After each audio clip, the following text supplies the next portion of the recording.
Hello and welcome to Huddersfield Town's preview show ahead of our game against Barnsley. It's sponsored by Sports Broker. I'm delighted to say I'm joined by Town goalkeeper Ryan Schofield, Leon Wobschall from the Yorkshire Post, and Stephen Chicken from the Huddersfield Examiner. How are you all? You okay? Yeah, good, thanks. Not too bad, thanks. Excellent. Thanks all for joining us. Ryan, obviously we're speaking ahead of the Barnsley game. The job isn't done yet, but the win over Nottingham Forest eases the pressure a little bit on us, doesn't it?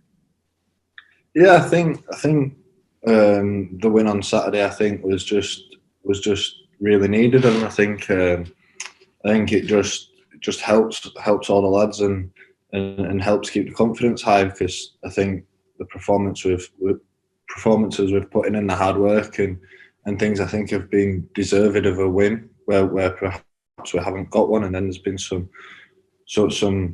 performances where we've been a bit lacklustre. But I think on the whole, I think we've responded and performed to a good standard in quite a few games, and we've been unlucky to not pick up the 3 points. So I think on Saturday was a big step in the right direction again. You could feel that, couldn't you, Steve, on the pitch? Yeah, I think it took a little while to get going, but once they did get going, it was sort of no looking back. I thought it was a good performance in the end overall, and deservedly got the victory. And you could see the relief. I think things seemed a bit nervy a little bit, sort of the first 15-20 minutes, which is understandable when the pressure is on in that situation. But I thought they did a really good job of getting a handle on things. They slowed things down for a few minutes midway through the half. Carlos Corberán made a couple of tactical adjustments, and they got the 3 points they needed and deserved. It's so tight, isn't it, though, Leon, down there? Obviously, Town are on 47 points, 8 points clear of the relegation zone, but obviously Rotherham have 2 games in hand.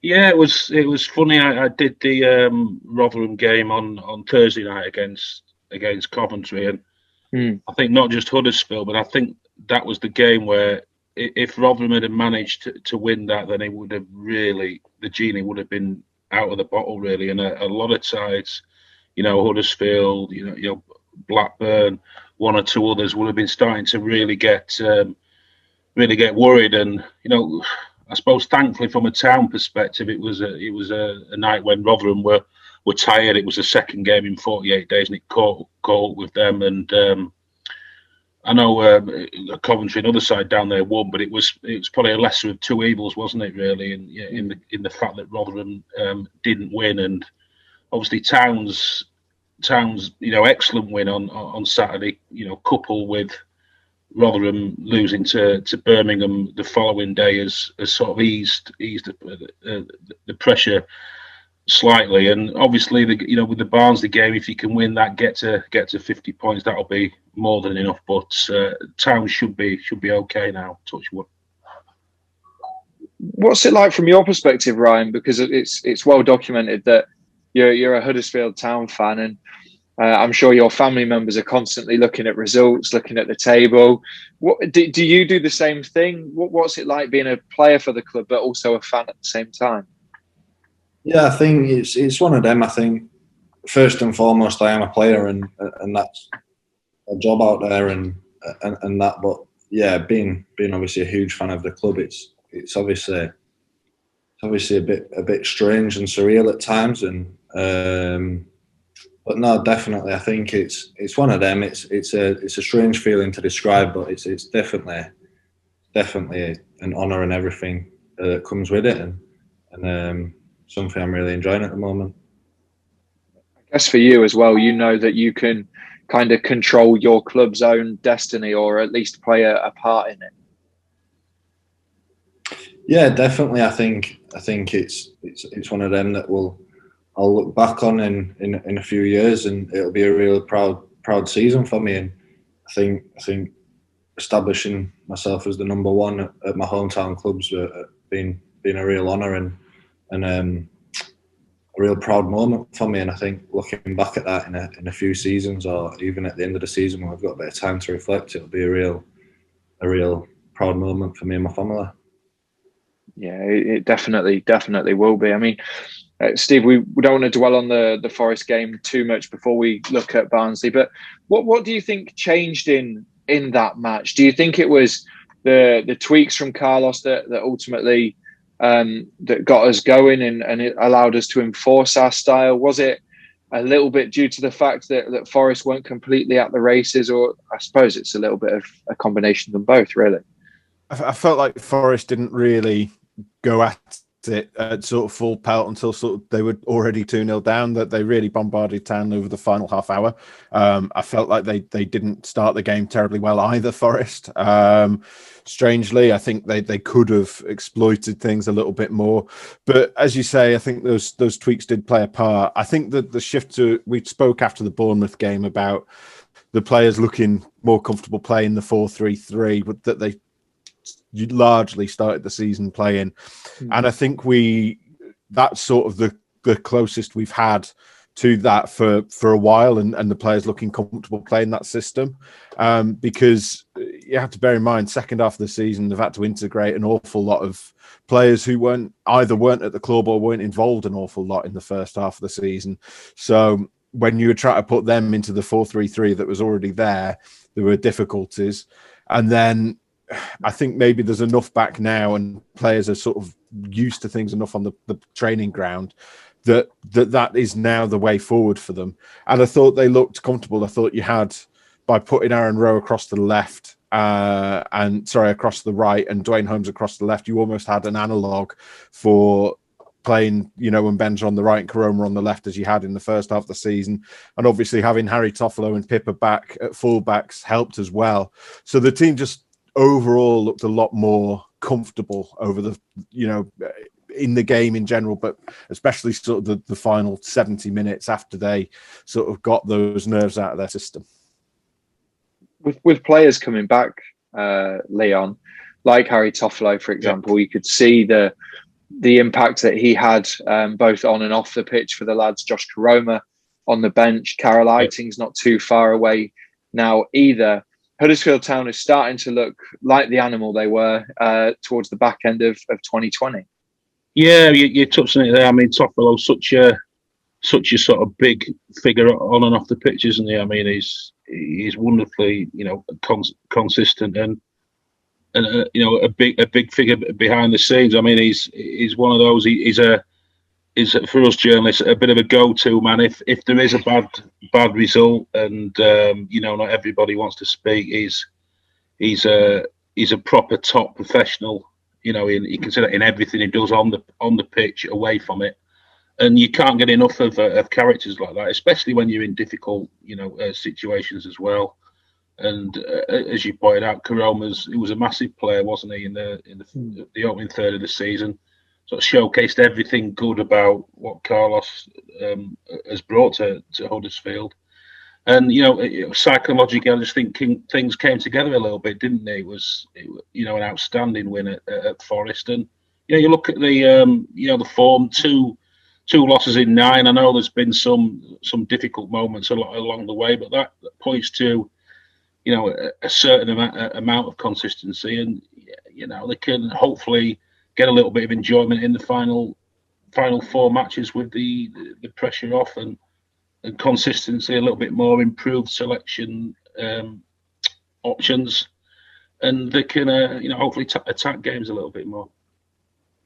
What's it been like for the lads, Ryan, knowing that these guys who had a big impact at the kind of first half of the season are coming back now? I can imagine training's improved, for example. Yeah, I think it's massive, and I think it's great to see the lads that have had such a big impact on the first half of the season back, and especially for them on a personal note as well. The lads that have unfortunately had the injuries.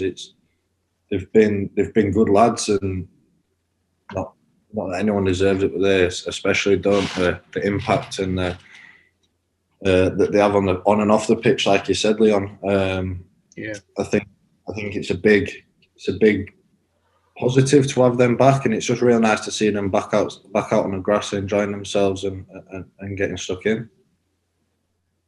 And I suppose, Steve, with those guys coming back, we've also seen the emergence of a couple of the young guys, Romani Edmonds-Green and Aaron Rowe, who was excellent against Nottingham Forest. Yeah, got his goal, got the opener, really good finish from Aaron Rowe. And yeah, I mean, we've talked about this all season, and probably the positives you'd point to in the second half of this campaign. I think everyone acknowledges that results haven't been good enough. But the positives you'd point to is, Ryan's got into the team and established himself, and you'd expect him to be number one for years to come now. Aaron Rowe has come through. As you say, Romani has established himself as we expected he would at centre back, and there's others as well. Not so much youngsters, but likes of Alex Vallejo's come into the team, and when he's played, he's generally done really well. So there have been, for all the injuries have affected them, it also has opened up opportunities for one or two other players who have stepped up and made a case for themselves, which is, one of the objectives this season was to develop those young players for first team football, get them ready for the Championship for following seasons. And although the objectives, in terms of league position, perhaps haven't been met this season, that box has been ticked, I think you would say. I think you've got a good point there, Steve. I mean, psychologically, the young players at town, they will have learnt a lot through this sort of adversity.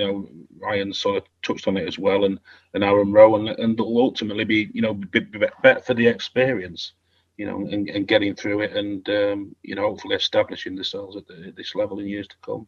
Yeah, I mean, Josh Garomi you'd even count in there, because I think we're used now to thinking of him as an impact player and one of town's most dangerous players, but I don't think anyone was, I think even Carlos has said he was a bit surprised at the levels Josh Garomi managed to reach at the start of this season. So there are positives. It's just they need to build on it over the summer now, I think. Yeah, absolutely. Yeah, they definitely do. Ryan, as well, for you, obviously 4 clean sheets in your last 7 games. Do you feel like you're kind of hitting your best form at this moment in time where it really matters? I think a big one for me has been trying to reach the consistency levels. I think when I came into the team, I think I hit a good level of form, and then unfortunately for some reasons and that I had a down patch, but I think I've managed to come through that, and testament to the staff and everyone and all the players in the dressing room. They've helped me out massively and been right with me, and I think I've managed to get through that and back to trying to hit the levels that I hit at the start of the season when I first came into the team. How do you get through that? Is that a case of sitting down with Clem and looking at kind of what you could have done differently in different situations, or do you think it just comes with kind of being a 21-year-old, a regular goalkeeper? I think everyone's going to have dips in forms and etc. I think just in my position, it's highlighted a bit more, and I think I don't think it was anything too serious. I think it was just a little bit of a dip, and I think the lads in the dressing room, and to be fair, testament to Clem and the goalkeepers that we have here have really got together, and we've sort of faced it together, and I think the position in the league that we are, things like this get highlighted a bit more. The poor performances get highlighted more than the better performances because of the nature and where we are in the league, and I think it's just that resilience that we've all got in this dressing room, and I think together as a team we've managed to face the tough moments, and that's why we've had so many good moments in this season as well as the tough moments. It must be really important for you, I guess, to have got even some of the games. Steve, I think you're back on mute. Sorry, yeah. Did you get the first bit of that? Not really, no. Okay. I guess it must be good for you as well, Ryan. Like, even in some of the games where perhaps the team hasn't played particularly well, that you've managed to get draws recently. You know, it's only 2 wins in the last 9. It's also only 2 defeats in the last 9, and I guess that for you lot, just getting rid of that losing habit is as important as establishing the winning habit. Yeah, definitely. I think as much as we can go on about performances, at the end of the day, performances don't mean a great deal, and the points is what matters. And I think if anyone said, look, tomorrow we're going to go out, we're not going to be at the races, but we'll win 3-0, everyone will snap your hand off at that. So I think it's about getting points on the board, and when you see yourself getting points and creeping up the table and making that gap a bit bigger, it definitely does bring relief and confidence in the team.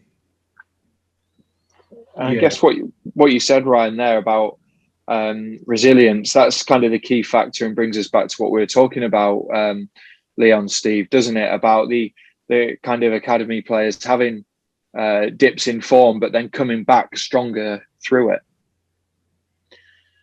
Yeah, I mean, it's just about managing the season for young players, isn't it? As Ryan touched on it there.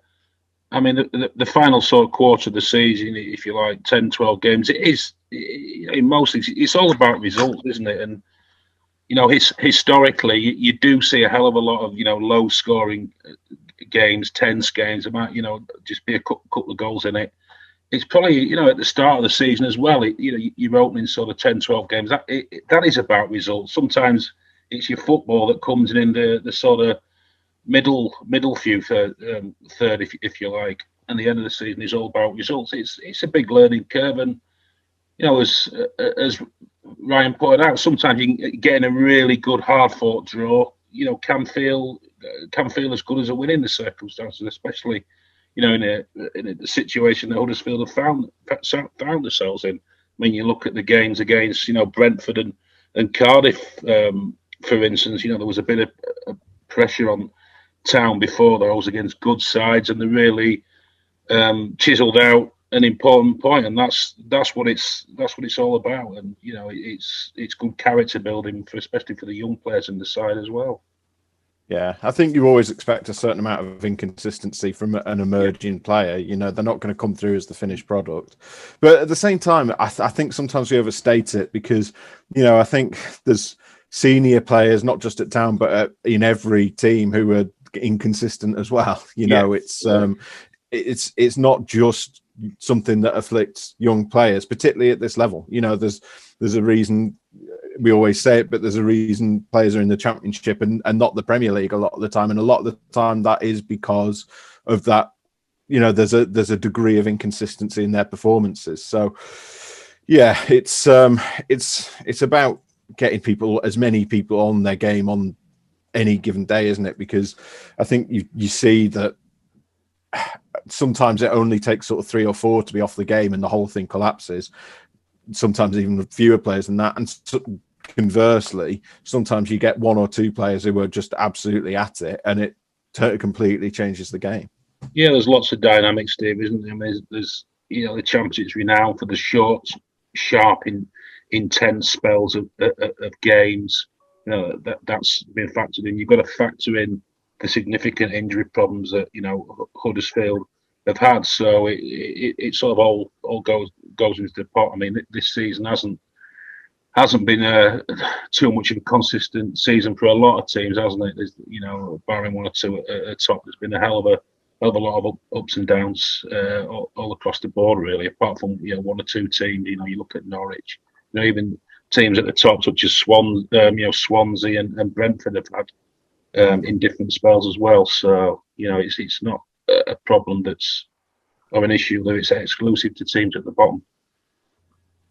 Yeah. Looking at the game against Barnsley now, Leon, and a lot's changed since the 2 sides met on Boxing Day. Obviously, At that point, we were very, very similar in terms of league position, points. Yeah. What's happened at Barnsley to elevate them forwards and to take them into the playoff spots? I think December psychologically was a big moment for Barnsley. I think there was 7 or 8 games weren't there in December for all Championship teams, and I think Barnsley must have won about, I think it was about five or six, and shown a good ability to come from behind and win games. They did that against Town. They did that against the likes of Birmingham and Preston, and belief has just grown and snowballed, and they've found a way of a successful way of playing. They're quite get the ball forward quickly from the back, play a high line, compete very well for second balls. And I think a big thing to also say is the 5 substitution rule. I think there's not too many sides who benefited more, I don't think, than Barnsley. Under Ishmael, especially in this good run they've had since February. If there's a half, and if there's a first half where they're not doing it, he'll happily bring 3 strikers on, bring 3 off, whether it's at half time or 55 minutes they're on the hour mark, and that's really helped them. And they've got options up front, and I think as well they lost in the FA Cup to Chelsea in February. It was a very narrow loss, and I think they'd have probably won that if there'd have been supporters there, because they really did rock Chelsea that day, and that gave them massive belief. They went to Brentford in the next game, they beat them 2-0, and Brentford haven't been beaten in about 20 league games, and they really kicked on from there. So it's been a remarkable story, and in some respects there may be parallels to David Wagner at Huddersfield. So it's been a great story. Obviously Huddersfield hoping to allay it for another 90 minutes on Wednesday. Yeah, because they'll be after a reaction, won't they, Steve, from the defeat against Coventry on Sunday? Yeah, it's one of those where that's sort of the worst result you could have hoped for, I think, weirdly. One of those where you want the opposition to be coming in off the back of a win, because I think if they'd got that win, they'd be, exactly, their playoff hopes would be pretty solid at that stage, and they'd be sort of have half an eye on preparing for that campaign. But that defeat means they still, Reading are still lurking. They're only 4 points behind, and they can't really afford another slip now. But I mean, I think as Carlos would often say, Town don't need to, I think, can't really afford to worry about what the opposition are doing or what the opposition's mindset is or anything like that. I think as we saw against Forest, it's more about what you can do to the opposition. And despite being at the opposite ends of the table, and I'm wary that no one should underestimate Barnsley, because they are in that position for a reason and they deserve to be there. I don't think any of Town's remaining games are ones that you would say are not winnable. They need to do their own job well rather than worrying about Barnsley's mindset. What do you expect from them, Ryan, in terms of style of play and the challenges that you might face? Yeah, I think obviously we've got a good idea of how Barnsley play, to having faced them like you say on Boxing Day as well, and learning a tough lesson from that day as well with the last minute goal. And I think as a group we understand how they want to play, and we've got a good idea of how they want to play. But I think, like Steve said as well, it's down to us. I mean, if we play our game and we put a good performance and a good team performance, we can match anyone in the league, like we've shown against Swansea and Watford, and like Steve said, I think we are capable of definitely beating them, and come tomorrow night, it'll be a tough game, and both teams will really want to go out there and take 3 points. Because it is 4 cup finals still left for us, isn't it? Yeah, definitely. The job's not done until it's mathematical that we're safe. So we're definitely going out there tomorrow night to get 3 points, and and try and get the job done as soon as possible. Yeah, and hopefully we can get those 3 points. Ryan, Leon, Steve, thank you very much for joining us. Town fans, you can watch the game against Barnsley on iFollow HTAFC. Season card holders get free access. It's also on Sky Sports Red Button. If you don't have Sky Sports and you're not a season card holder, then you can purchase Match Pass for £10 on iFollow HTAFC. Thank you for watching.